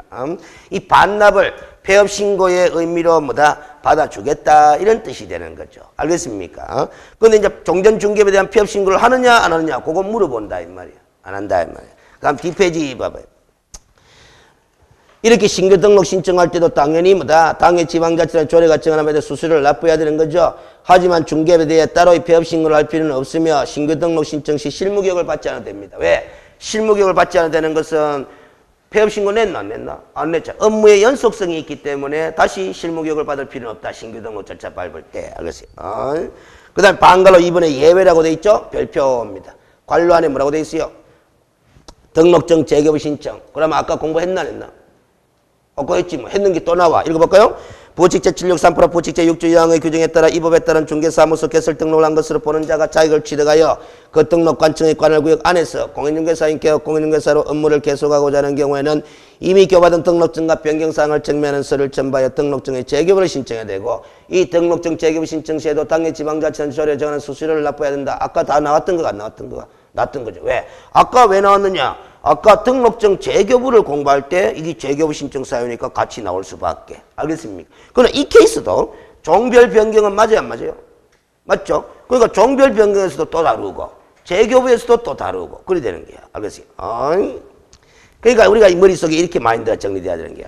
개업 공인중개사의 종별 변경은 원칙은 무슨 절차 밟아야 된다? 신규 등록 절차 밟아야 되는데 예외가 한 가지 있다 없다? 있다. 그 예외 한 가지가 어떤 경우냐? 부칙 제6조 2항에 따른 개업 공인중개사가 자격을 취득하여 등록관청 관할구역 안에서 공인중개사인 개업 공인중개사로 업무를 계속하고자 하는 경우 재교부 신청 사유다라는 거예요. 알겠습니까? 그렇게 정리가 되는 거다. 자, 지금까지 공부했는 거 알겠어요? 복습도 할 겸 아웃라인 잡습니다. 칠판 봅니다. 알겠어요? 지난주에 그림을 또 그려 그 기억이 나는가 안 그랬는가 모르겠다. 자, 칠판 봅니다. 잘 따라와요. 중개사무소 개설 등록 신청은 알겠어요? 누가 합니까? 이리 물으면 이렇게 답을 하면 돼요. 알겠어요? 중개업을 영위하려는 자가 뭐 하는 거다? 등록 신청을 하는 거다. 그런데 우리 공인중개사법은 중개업을 영위하려는 자라고 다 무조건 등록 신청을 허용하지는 않아. 누구 또는 누구만 공인중개사 또는 뭐 법인만이 등록 신청할 수 있도록 해놨다라는 겁니다. 알겠어요? 그래서 문장을 만들어보면 등록 신청은 누가 합니까? 이러면 막 중개업을 영위하려는 공인중개사, 중개업을 영위하려는 법인이 일이 되는 거예요. 알겠습니까? 그럼 등록 신청은 어디다 간다? 등록관청에다 간다. 등록관청이 어딘지는 점검을 했으니까 또 올려보시면 될 거고 등록 신청할 때 갖춰야 될 등록 기준이라는 게 있다 없다? 있다. 그 등록 기준은 누가 등록 신청할 때 공인중개사가 등록 신청할 때 갖춰야 될 등록 기준, 법인이 등록 신청할 때 갖춰야 될 등록 기준 따로 공부했다. 이 법인은 무슨 법인을 말한다? 다른 법률의 규정에 따라 중개업을 할 수 있는 경우에는 등록 기준을 적용하지 않으니까 중개법인을 뜻한다. 했잖아. 알겠습니까?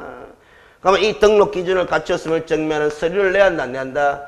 내야 된다라는 소리입니다. 알겠습니까? 그 서류가 이자가 등록 신청하느냐 이 서류가 신청하느냐에 따라서 서류 제출 범위가 다를 수 있다라는 걸 생각해가면서 또 외국인이나 외국의 법인을 주된 사무소를 둔 법인이 등록 신청할 때는 추가로 제출하는 서류가 있다라는 점. 그리고 이때 수수료를 낸다. 얼마를? 당의 지방자치단체 조례가 정하는 금액을. 그러면 등록관청은 신청받은 날부터 며칠 이내에 7일 이내에 종별 두 종류. 종별에 따라 구분해서 등록 처분을 행합니다. 그 등록 처분 행한 사실은 신청인에게 서면으로 통지를 합니다. 알겠어요? 이 통지받게 되면 이때부터 무슨 신분이 되는 거다? 무슨 신분이 되는 거다? 개업공인중개사. 알겠어요? 용어 정의가 그래서 기초로서 중요하다. 공인중개사와 개업공인중개사는 같은 말 다른 말. 알겠습니까? 등록한 자를 개업공인중개사. 이때 등록이 되는 거야. 그러면 업무를 시작하면 된다 안 된다? 될 것 같은데 우리 법이 막아놨다라는 소리잖아요. 등록을 한 자가 뭐 했는지 여부를 확인한 다음에 업무 보정 설정을 했는지 안 했는지 여부를 확인한 다음에 보정 설정이 됐다라면 뭘 줘라? 등록증을 지체 없이 교부해 줘라. 이래 있는 기다 이 말이에요. 알겠습니까? 그럼 이 보정 설정은 뒤에 가서 따로 공부합니다. 공제에 가입하거나 공탁하거나 보증보험에 가입하는 방법으로 보정 설정하도록 돼 있어. 언제 전까지? 업무 개시 전까지. 그런데 업무 개시 전까지로 돼 있지만 이걸 안 하면은 뭐를 안 주기 때문에 등록증을 안 주기 때문에 등록증 교부받기 전에 할 수밖에 없어. 알겠습니까? 등록증부터 받고 보정 설정 못 합니다. 알겠습니까? 그러면 등록증 받은 거는 사무소 내에 보기 좋은 것에 게시를 하게 돼 있거든. 그럼 또 업무를 개시할 수 있느냐? 못 해요. 아직 진도 안 나갔지만 업무 개시 전까지는 중경에 사용할 뭐를 인장을 등록해야 한다. 이렇게 돼 있어. 알았어요? 언제 전까지? 업무 개시 전까지. 그럼 인장 등록은 요때도 된다, 안 된다? 된다. 등록증부터 받고 요때도 돼. 법적으로는 이때 인장 등록해야 된다, 안 된다? 된다. 알겠어요? 그런데 인장 등록을 하러 등록관청에 또 가야 되잖아. 그래서 불편해서 최근 몇 년 전에 법을 개정해가지고 이 인장 등록은 뭐 할 때 중개사무소 개설 등록 신청할 때 함께 할 수도 있다. 이렇게 나온 거야. 함께 하는 사람은 아까 등록 신청서 양식에 2개를 체크 딱 하는 기다. 알겠습니까? 이때 안 했으면 뭐 언제 전까지만 하면 된다? 업무 개시 전까지만 하면 되는 거야. 이게 창업 절차입니다. 알겠어요? 그래서 우리가 보정 설정에 관한 건 뒤에 가서 또 공부해가 채워 넣으면 되고 인장 등록 제도도 공부해서 채워 넣으면 되고 그래 하면 돼요. 알겠어요? 이것도 나중에 가면은 사무소 내에 게시할 서류가 등록증만 있는 게 아니라 자격증도 게시해야 되고 보수요일표도 게시해야 되고 하는 것들이 있어요. 보정 설정 증명 서류도 게시해야 되고 게시해야 될 서류들 또 4가지를 외워야 되는 판임이 나온다는 말이지. 알겠어요? 이게 창업 절차입니다. 지금 여기까지 진도 나갔다 이 말이야. 알겠습니까? 그래서 잠시 쉬었다가 64페이지에 5번에 중개사무소 개설 등록 효력 소멸과 무등록 중개업에 관해서 또 점검을 해 봅니다. 알겠어요? 잠시 쉬었다가 진행합니다.